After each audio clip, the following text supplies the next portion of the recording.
context for those of you joining us. I actually am teaching a design leadership class at Lesley University in Boston, and Amy and I were talking. We're like, oh, we should take some of that and turn it into some workshops, and that's what we did.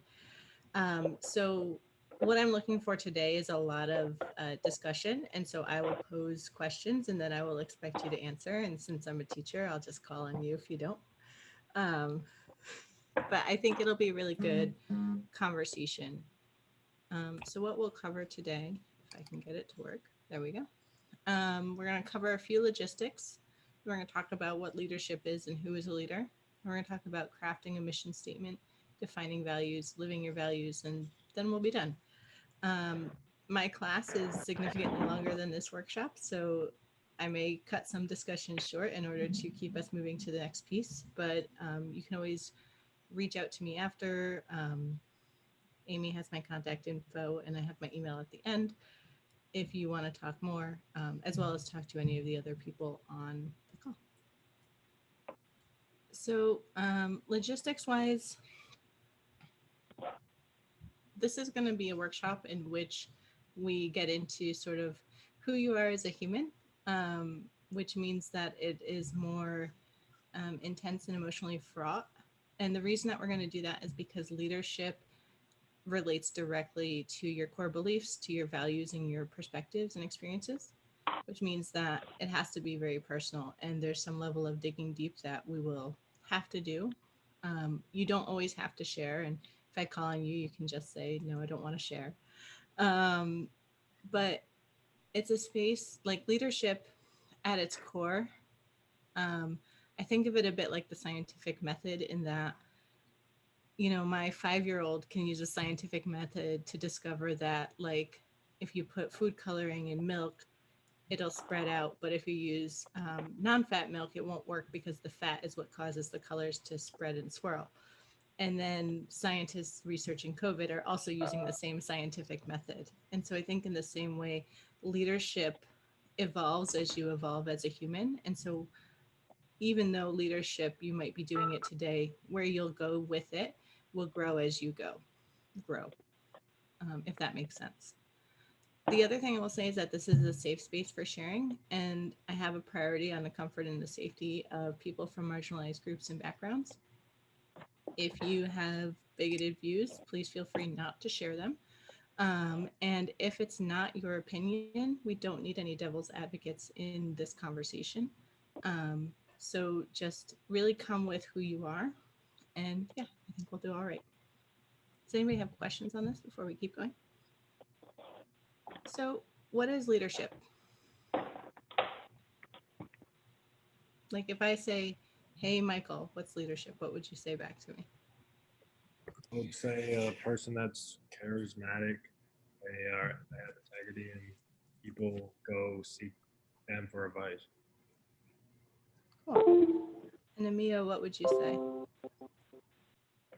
Yeah, so, you know, I think of a leader as somebody who has a group of followers. It could be a team in a work-related context that folks look to for direction and in terms of what needs to be done, and you know, people who could be considered the leader's followers also implicitly understand that the leader is looking out for their well-being. Mm-hmm. So that's what leaders are, but what is leadership? Leadership would be the qualities that foster that sort of a relationship. I mean, people aren't going to look up to you and won't know that you're looking out for their interests and are setting the right directions for the team unless you exhibit certain characteristics, right? So those characteristics is what constitutes leadership. So specific characteristics I would think of would be decisiveness, good communications, empathy, things of that nature. Cool. And do you prefer Michael or Mike? Sorry. Mike. Okay. Mike, what do you think? Do you agree with Amio or? Yeah, How do you define leadership? all of you. I think if you want to break down leadership, it's a person that leads people. So glad you said that. Right? At its most obvious, yeah, leadership is the act of leading, but that's not a helpful definition. And some of the interesting things you said around leaders stood out to me. You know, you talked about people seek them for advice. Mio, you said that um, somebody who has a group of followers, and so it's sort of this idea of you have to have other people involved in order to be a leader, is what I'm hearing from you. Do you think that that's always true?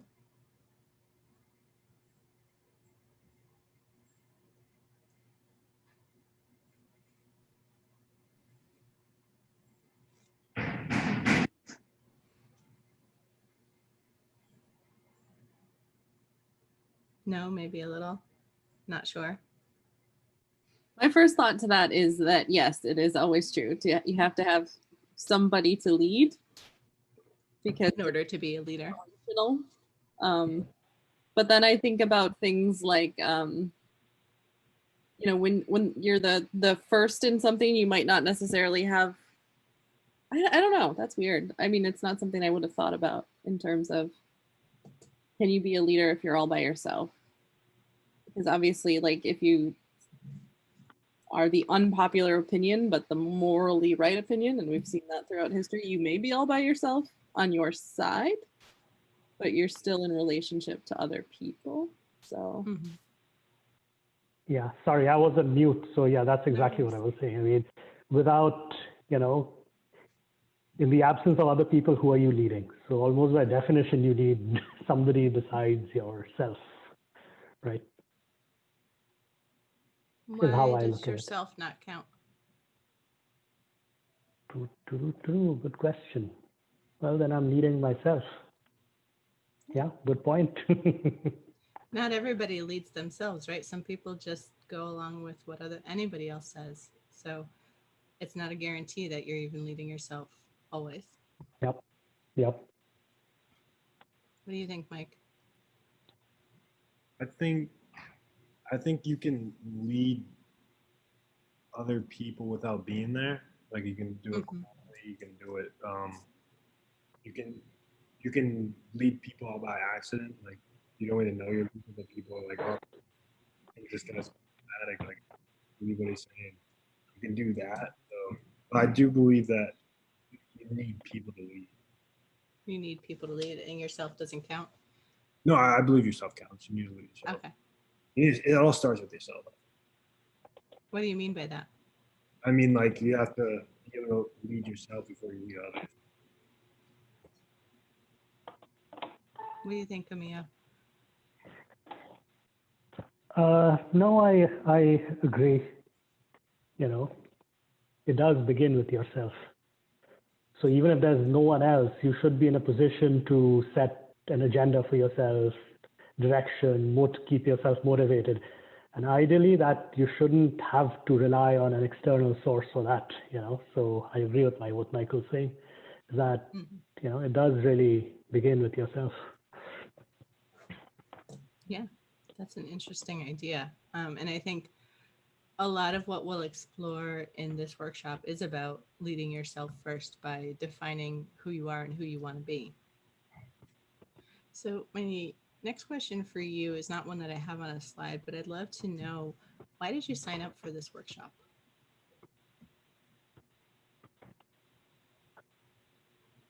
I will start. Thanks, Amy. I am for the first time having more than one person under my I've led, you know, one intern at a time before, or a group of volunteers for a specific event or a specific purpose. But this is the first time that I've had two people, and now three people. I just added a third intern under my. No, I have like this management responsibility all of a sudden for somebody's personal growth in addition to their getting their tasks done in a lot of ways. And as our team changes, my title changed. So it's something I'm trying to take seriously, but I can't learn. I've tried management books and that kind of stuff, and that's not, I love to read, but that's not my, Yeah, those don't connect.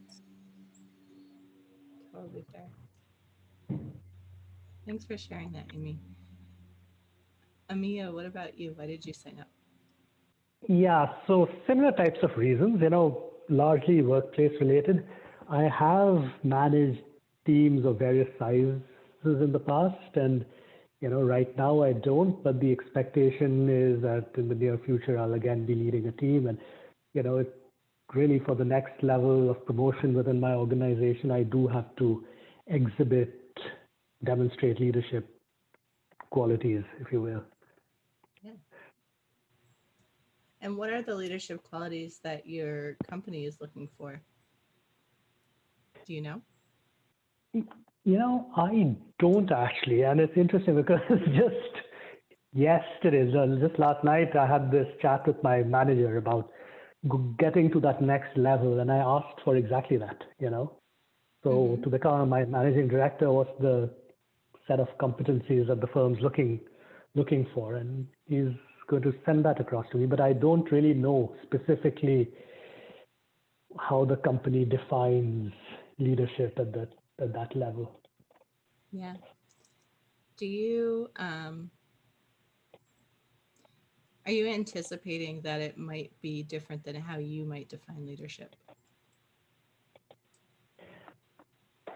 No, in that, most organizations, at least for the most part, have a pretty consistent definition of leadership. So I'd be surprised to find something there that I'm not already aware of.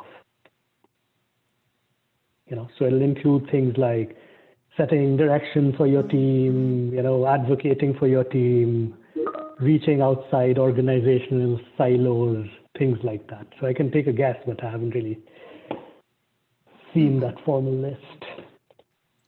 Fair enough. And Mike, what about you? I think leadership is a skill that anyone can improve on, and it's an important skill to have, especially if you have aspirations to manage a team or lead a company or start your own company. So I think doing this workshop can be a great experience to learn and improve those skills. And speaking of it, since you all mentioned it in some way, is leadership a job title? I mean, it can be incorporated in a job title. Okay. Tell me more about what you mean. I mean, like, you can kind of say like an executive director, leader title, kind of like role, like it's part of the role.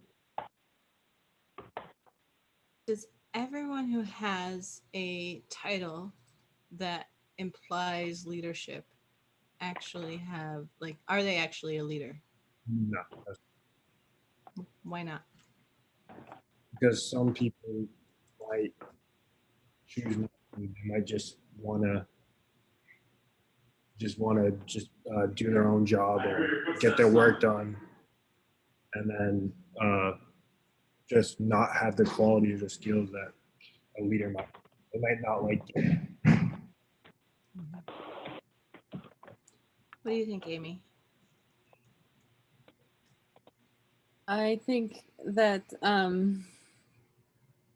there are leadership teams, and then and that's usually like the executive team or the executive team plus the management team, or defining, different companies define it different ways. But then there are people who stand out and are leaders within their department, and they might not have that job title, or that position might not exist, but they exhibit the skills and qualities necessary. I'm trying to think of any time when there is somebody that's like, I mean, there's always like sales leads at companies, and they have that kind of play on the title, but in that respect, it's usually just kind of to designate, I think, that they're more experienced than somebody else, and not necessarily like the leader. I'm also trying to come up with definitions that don't continuously use the word manage. So like, Tell me more about why. because I think that, you know, there's a big difference between leader and manager. Manager is a job title, and it comes with a very specific set of responsibilities, where your tasks change based on needing to oversee a group of people or a process. Mm-hmm. But leader can be any, I mean, Mike, as you know, when he starts off in his professional career, could be, you know, the leader of his team just by definition of who he is as a person and how he approaches the position. Mm-hmm. You know, and I always kind of thought that I had some leadership qualities before I had direct reports. I managed, but it was in a very different way than now. So So are managers leaders then? I think good ones are, but not all. I don't think it's a requirement, unfortunately. Okay. But is there like, when you think about managers and you're sort of drawing a line between managers and leaders, and then also you mentioned the leadership team as the executive team, like what are some of the differences there? Like if you say someone is or is not a leader, regardless of what their job title actually is, how do you know?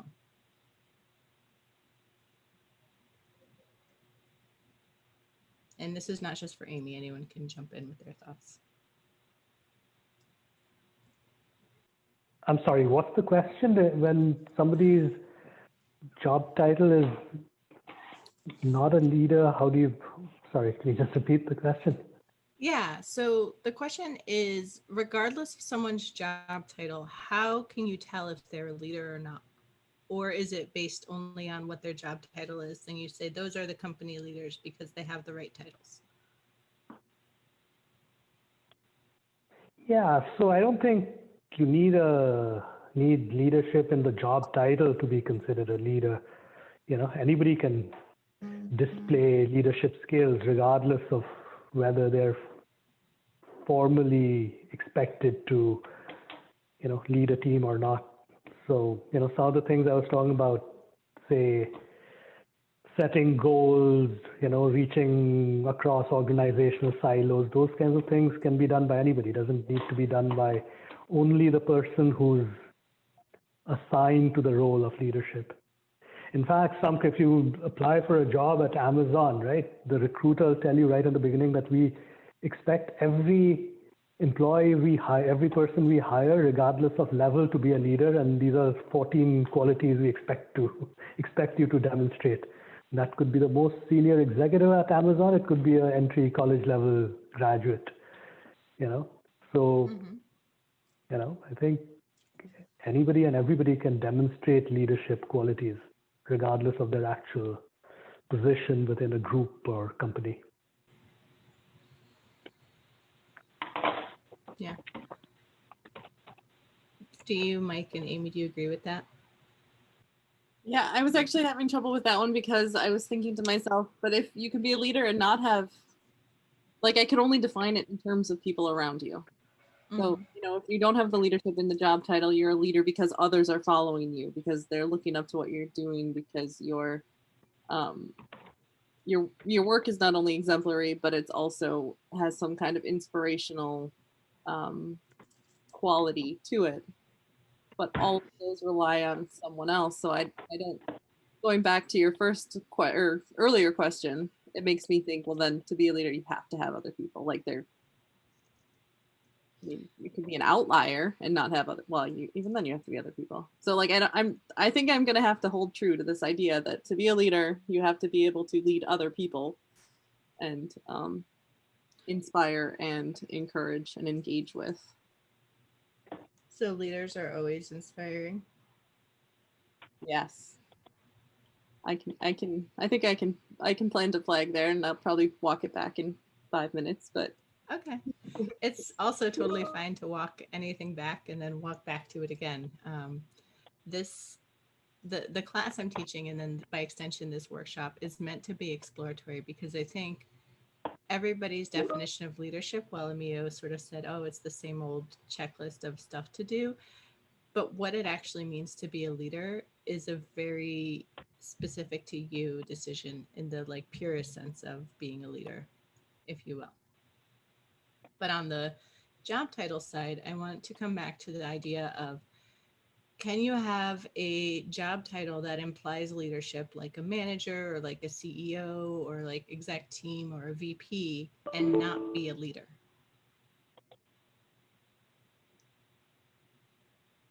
Or are you automatically a leader because you have that job title? I think the job title can give you leadership. Like people believe it just because, oh, you have a higher job title, you have more responsibilities, so they will advise or follow you just because based off your job title. But I don't think that every person that is in the management position is gonna be fit to be a good leader. So what would you say? So if someone is in a management position, um, would and they're not exhibiting the qualities that you would normally want in a leader, do they still count as a leader because they have the job title? Um, I wouldn't count as a leader. I think, but I also believe that different people have a different view of who's a Mm-hmm. so I think a great leader is a person that can lead multiple different personalities. Yeah, Mike, your audio is cutting in and out. I don't know if there's something going on, but Sorry, there's like construction and all that going in the back. okay, no worries. Um, hey, Avi, thanks for joining us. Emio, Hey. we're just talking about, how is leadership defined? Is it something that like you get a job title, then so you're the leader, or can you be a leader without it? I And thought you're then born with it. maybe it's Maybelline. No, sorry, I'm dating myself here. It's a good job, me. But yeah, tell me more. Do you really believe that you're born with it, or what do you think? No, not at all. It's earned. It's earned, and it's based on others' perspective. I think leadership only exists in the eyes of others. Cool. I've been hearing that a lot today. I think that's really Oh. interesting. Did I get the right answer? There's no right answers. That's the good part about my workshop, is whatever feels right for you is the right answer for you. So we've been talking a lot of. Go ahead, Mamie. Just to go back to are you born with it or not? I think there are some people that are born with some of the traits right now in today's world, or Western society, maybe, or maybe just the United States. Identify with leadership, including like the extroversion and the kind of, there's kind of a sometimes pushiness or that type of piece. But then there are a lot of traits, and I would say the ones that are more mature that probably do come about from societal conditioning and training, even if it's not from direct leadership training. Mm-hmm. I've always been fascinated by informal leaders in organizations. I've seen that several times and seen the success of those people who often may not have a title at all, and may be pretty low on the totem pole. But maybe a part of it is a function of where they happen to be in the organization, at this intersection of several influencer people, or their skills themselves to strike that balance between listening, getting stuff done. But there are these people out there who are very good at not necessarily having a role, and figuring out how they can be the ones who are influencing decisions. and moving up I'm through glad that process. you said that because my next slide says Oh, leadership roles are about power structures. And I think what you're talking about is some of the informal power structures that can happen at company. Um, one of the things that happens, or that we talked about a bit, is that your job title doesn't make you a leader. But what's interesting also is your job title does convey some measure of authority. And so even if you're awful at it, like we've all had bad managers, I think it'll take you 2 seconds to think of a bad manager you've had. They still had authority and power over you. So you still had to follow what they said until you could be not a part of that situation. And so when we think about leadership, I think there's sort of two spaces that leadership can occupy. There's the thing that we've been talking about the most is like who's a leader in like a pure I want to follow them sense, like from like I believe in what they're doing. And then there's this idea of like leadership roles and power structure that I don't think we can ignore when it comes to leadership, because you can have people who are wholly unqualified in very high positions of power and authority. And on some level, they are leaders because there's a compulsion to follow them, or because the choices to not follow them could mean, loss of like basic needs and things like that. And so I wanted to just get everybody's thoughts around this idea of like the power structures that play out especially in organizations. And so, Avi, you hinted at it with the, informal leaders who find ways to get things done. But what else have you seen about how power structures can play out with people who are in leadership roles who maybe are not good at it yet, or are not good at it at all, or are exceptionally like a-holy or bad about it?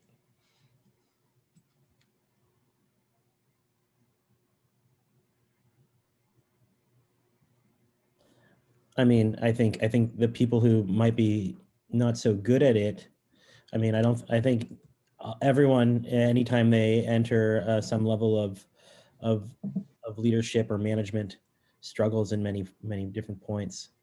But Mm-hmm. one thing I've seen consistently is those who might feel threatened, that can be very toxic, especially if they show it. Can you tell me more about what you mean by feel threatened? Oh, I think people who are especially new to leadership roles, or maybe they're not, and they've just never figured out how to, navigate them successfully, can feel maybe insecure and communicate and inadvertently communicate that. And it's probably because they might feel threatened or insecure about their role. It can lead to an element of defensiveness, and it can just spiral out of control. Yeah. And so because they're in a leadership role, what's sort of the end result when that type of thing tends to happen? Like, what have you seen, or what has anybody seen about when somebody who really should not be in that role is in that type of role? None of you have ever had a manager who definitely should not have been a manager? I've worked for, I would say like it was a owner Mm-hmm. that at times on certain days he could be just be like very disgruntled, angry, and kind of just like very kind of just like he would be stressed out on his coworker. Mm-hmm. And how did that impact your ability to do your job? Oh, sorry. Go ahead, Emil. Yeah, so I was just saying, that kind of a situation does happen from time to time, and it essentially leads to a lot of resentment within the team, right? I mean, you do get stuck with a manager who, if he or she doesn't just exhibit those skills, the leadership skills you're talking about, and you don't have confidence in their abilities, and you almost don't want to listen to what they're saying. At the same time, they do wield some power and influence over you, in terms of, say, performance ratings or compensation, promotions, things like that. So even though you don't want to listen to these guys, you still feel compelled to, at least on the surface, listen to what Yeah. they're saying. You get forced to doing things that you don't want to, basically, or saying things that you don't believe in, which in the end results in a lot of resentment within the team. Yeah, and if you have that bad leader as a manager, you some teams find ways to work around them. Yeah. Some teams, Yeah.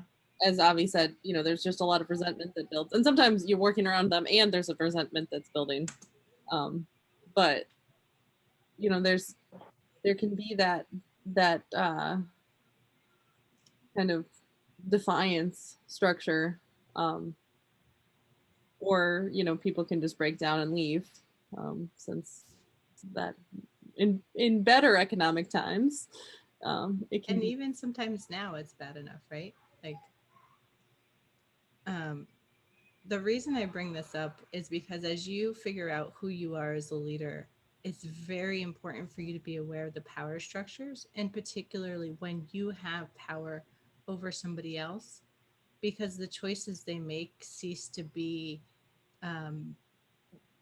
simply their own, right? They're weighing the balance of going against you. They're weighing the balance of doing something or being something. And so when you are in leadership, not by like cool personality traits that everybody wants to follow, but by title, like many of you are talking about, as we discuss why you're here and what you're looking for, how do you ensure that you don't just end up reinforcing power structures and you actually get the support from your team because they want to be supportive of you, right? Because I don't think anybody wants to, I don't think you would have joined this call if you wanted to be the type of leader who has it by pure title and power, right? And so as you're thinking about, and one of your very fun homework assignments, teacher.com, is to sit down and for yourself define what does leadership mean to you, not just the act of leading, but I've written out my definition for you. So for myself, leadership is standing up for and choosing what's right, even if it goes against what's easy or self-serving or popular. And that's my own personal definition. Your definition may look different. And it may be more specific. Like you can get into a lot of the details around how you show up as leader and what that means, but this is more at the ethos level of things. So now that we've talked about what leadership is, I want to talk about who gets to be a leader. And because we're low on time, I'm going to go a little bit quickly through this section. So we all know Steve Jobs, probably. Does anybody not know Steve Jobs? I did this with my students and they did not know who Steve Jobs was. I know, the youth these days. That's okay, they know now. Some of them knew, not all of them. But Steve Jobs, leader, yes or no? Yeah. Why? Yes. I think because he had a lot of followers.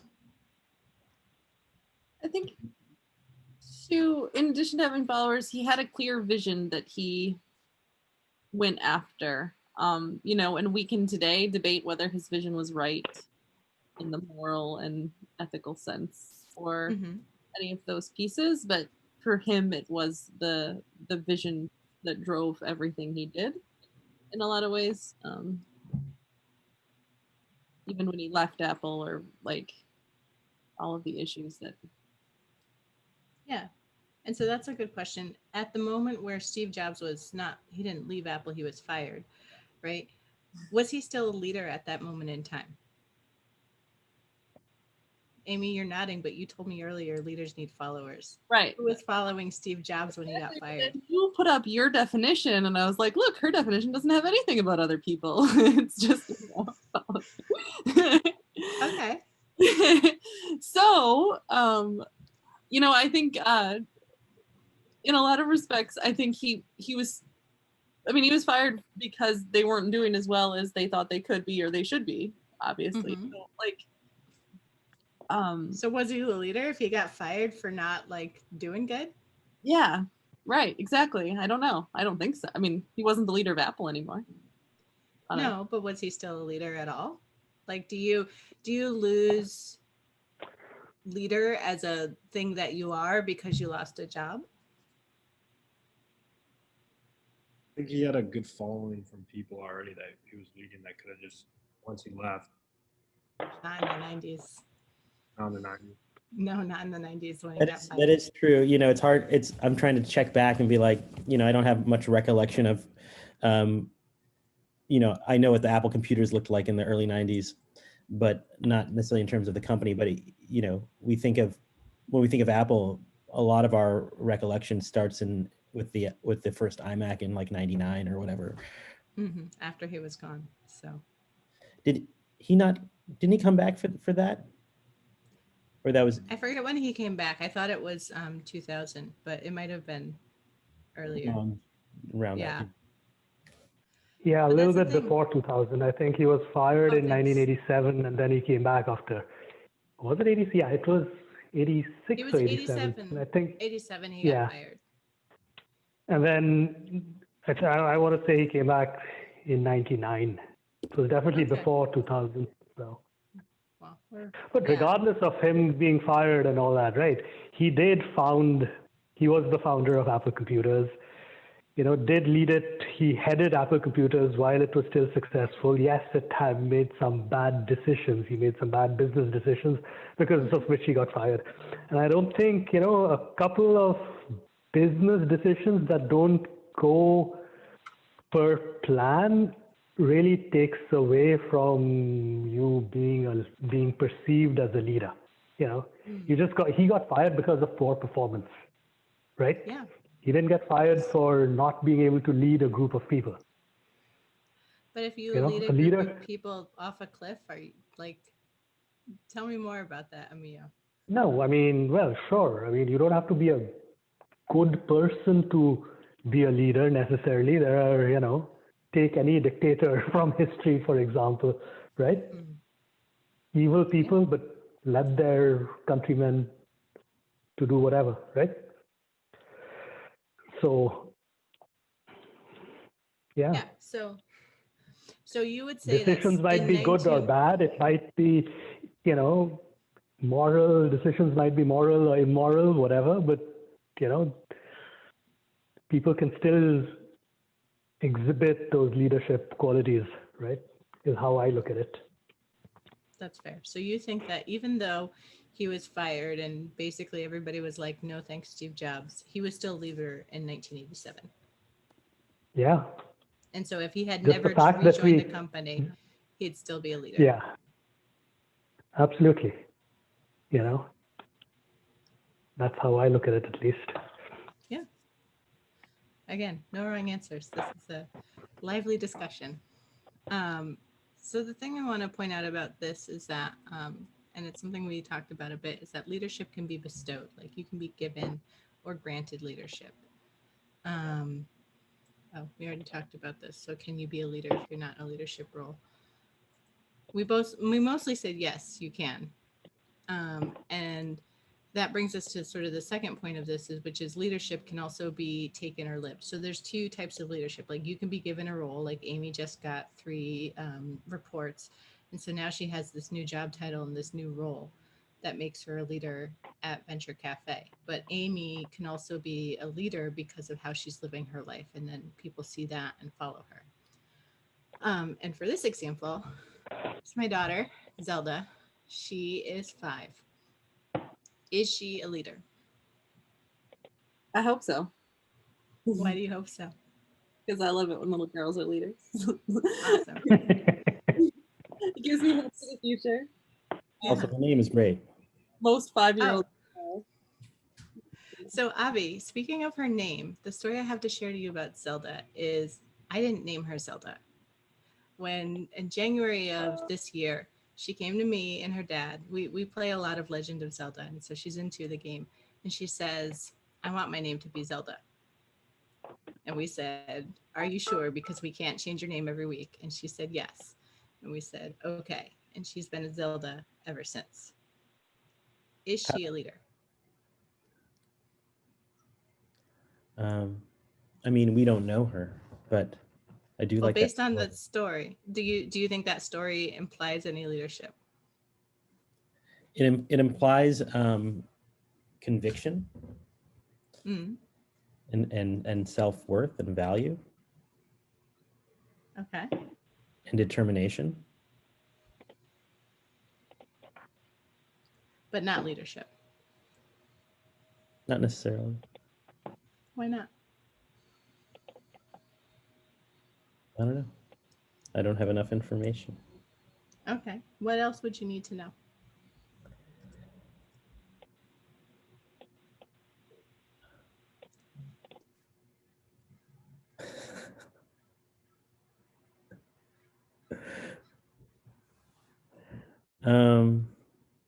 Man, it's tough.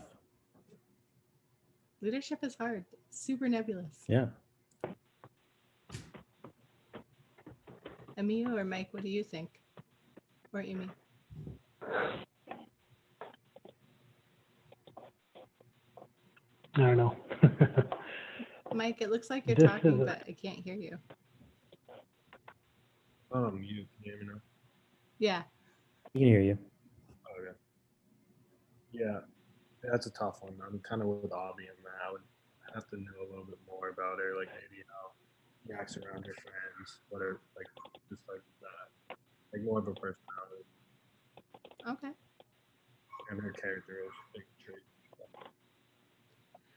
And what would be the thing or things that you could learn that would make you say yes or no? When you say how she acts around her friends, what are you looking for? Like, is she the person that is like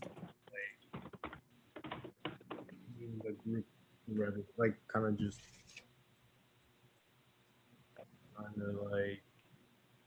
kind of like deciding what everyone wants to do, coming up with ideas like they want to do, or just how she acts around school in her class. Like, does she take initiative? Something like that. Okay. Well, she took initiative with her name. Is that not enough initiative? No, I think that's initiative. I think, Okay. but like basing it off name might be a little bit tough. Why? Just because it's solely her. Well, actually, I changed my mind. I'm gonna go back on that. I think she taking initiative to change the name is a great start. Like for her leading herself, being a leader herself. Like she set out like she wanted her name, and she stuck by it. She didn't change it. She kept it like you said. So I think you could. That shows some leadership qualities. Okay. Emilio, I'm sorry we cut you off earlier. What do you think?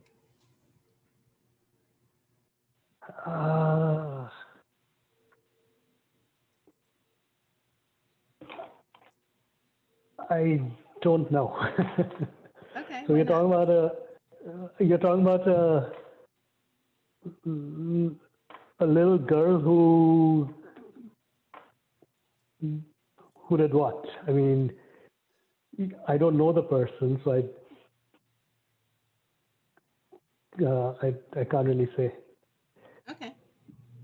I mean, without knowing more, I wouldn't be able to say whether she's a leader or not. Does she? So, for example, some of the things I look at is when she's playing with her friends. Does she have the ability to create sort of buy-in? Do her friends do what she wants to do? Is she able to convince them that that's worthy of their time? I'd observe things like that. If she displays those kinds of characteristics, then I would say that, yeah, she probably has the ability to hone those skills further to become a leader in adulthood. And I wouldn't read too much into what little children do, right? I mean, they exhibit some behaviors one day and it's out of the window the next day. So can't really be too I mean- sure with kids. Maybe, but she didn't throw her name out the window. Like, she knew what she wanted. Yeah, that's true too.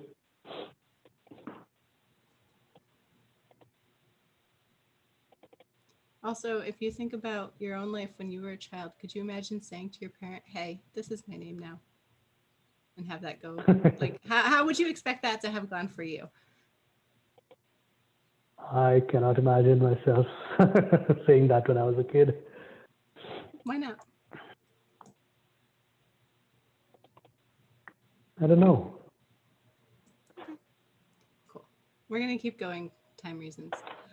The thing I want to point out that we've been talking about is that design leaders stand for something, at least the ones that we like and that we aspire to be like, right? They're about more than just their own self-interest in some way. They inspire us, as Amy said a couple times. So with that in mind, I was thinking about like, well, if we want to be design leaders, what do we stand for? Or are we falling for everything? I put this in here because A, Hamilton's awesome. And B, if you're not standing for something and if you don't know what you stand for, it's very easy for you to compromise or to go along with someone else's opinion without even realizing it. And we're humans and not brands, but I think it's important for us to recognize and know for ourselves about ourselves in order to be successful as a leader.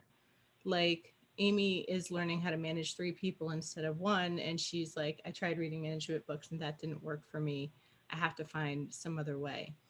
But Amy could go and just read every blog in sight about leadership and try to follow what one says or another, and they probably contradict each other. So that's not actually going to help Amy.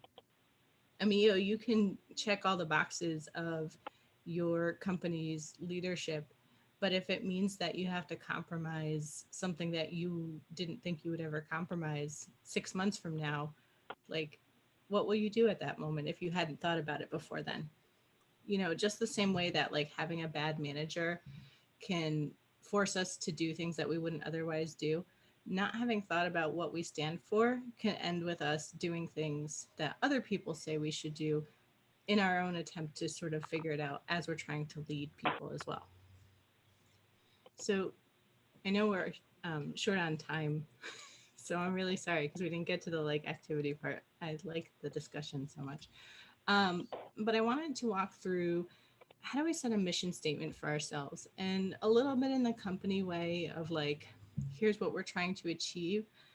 But a mission statement on a personal level is really about helping you know when and how you want to act and how you want to show up in the world, right? It's a statement of what and who you stand for. So if you think about yourself, when you're making decisions or when you're thinking about how do I show up as a leader, having a mission statement will help you make those decisions. And so I have some couple of prompting questions for crafting your mission statement, which I'll walk through briefly, and we won't. Amy, how much longer can I go? Maybe 5 minutes. Okay, so I'll just blitz through all this stuff, and then you can have the slides and you can do it on your own time. And if you want to email me afterwards, I'm happy to like talk it out with you or give you feedback. But just like, who are you prioritizing in the work that you do? And I approach this from a work centric, but it can also be like a life centric. So who are you prioritizing in your life instead of your work? Why are you doing the work that you do? Why are you showing up? Like, why are you at the company you're at? And the answer may just be like, for the money, they pay a lot. Like, that's a valid answer.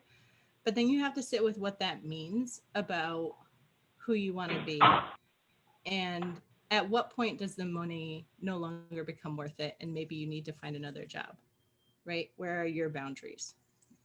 What do you want to achieve? And then sort of the last question is, I think, the biggest and meatiest one, which is when you think about the work that you put into the world and your life, how do you want people to see it? And how do you want them to remember it after you're gone? One of the things that came up early on and we talked about is you can't be a leader without followers, which we're still questionable on if that's true or not. But sometimes your followers don't exist in your own time frame, right? You think about people who sort of went it alone at the time and everybody was against them. Galileo is a really good example. He was like, the earth is round, and they were like, we're killing you. And now we're like, man, what a leader. So when you think about people looking back on your life as well, what do you want them to see about how you lived or how you showed up or the work that you put into the world? And those questions combined can sort of help you shape your mission statement. And so I put mine in for you. This is the long version, which I'll let you read separately. But the short version of my mission statement is that I'm working to dismantle white supremacy and increase equity in technology. And so all the work that I do and the way that I run my company and everything else, how I show up in the world, centers around that statement. And it helps me say, well, if that's true, and that's the aspiration of what I want to be, how does it mean I need to show up in any moment in time? And so when you're working on this, you'll have your long version where you flesh out all the details. And then you can work on summarizing it so you really know what you're about. This is for your own benefit. You don't have to publish this anywhere. If you want to, you could write on Medium, but the goal here is so that you always know who you're trying to become. It's that flag in the sand that 5 years from now, this is where I want to be headed. This is what I want it to look like, but for yourself. And with your mission statement, then there comes values. And values help you define your beliefs and make decisions. And they give you clear boundaries and room to say no. Because a lot of times people will ask things of you and they might say, hey, Amy, one of your direct reports might come to you and say, hey, Amy, I didn't work all my hours this week, but I just lied on my timesheet. No big deal, right? Okay, bye.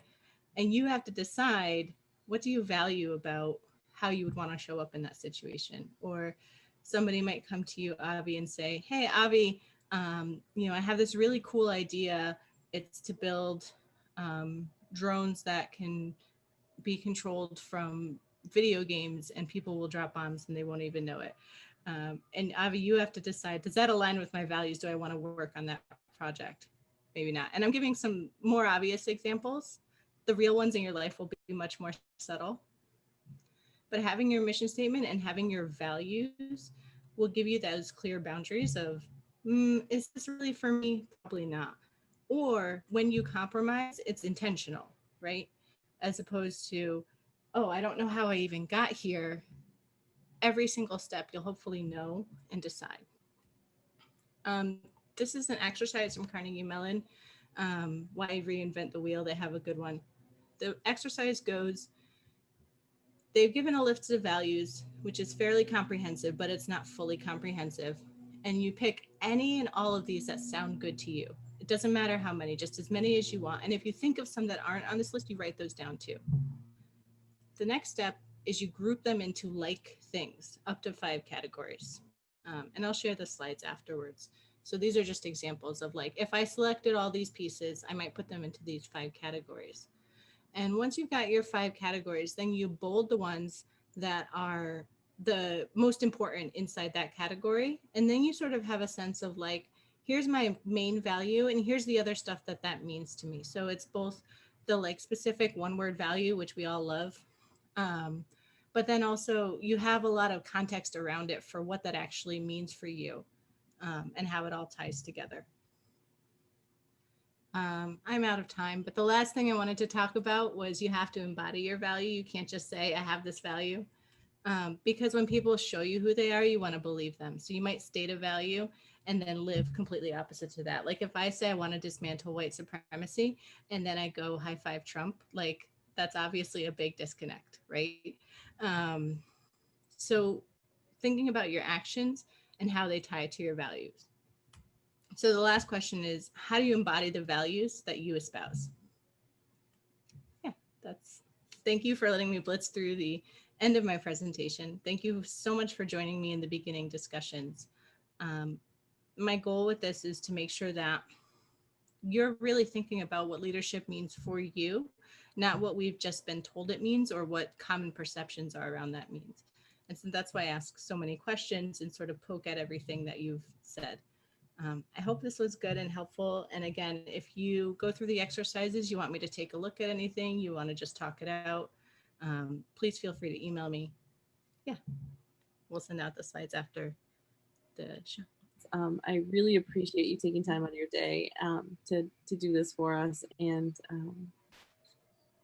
yeah, and join me next week where we'll talk about how to take all this crap and turn it into like showing up at work. okay. Basically. We will definitely be here. Awesome. I really appreciate it.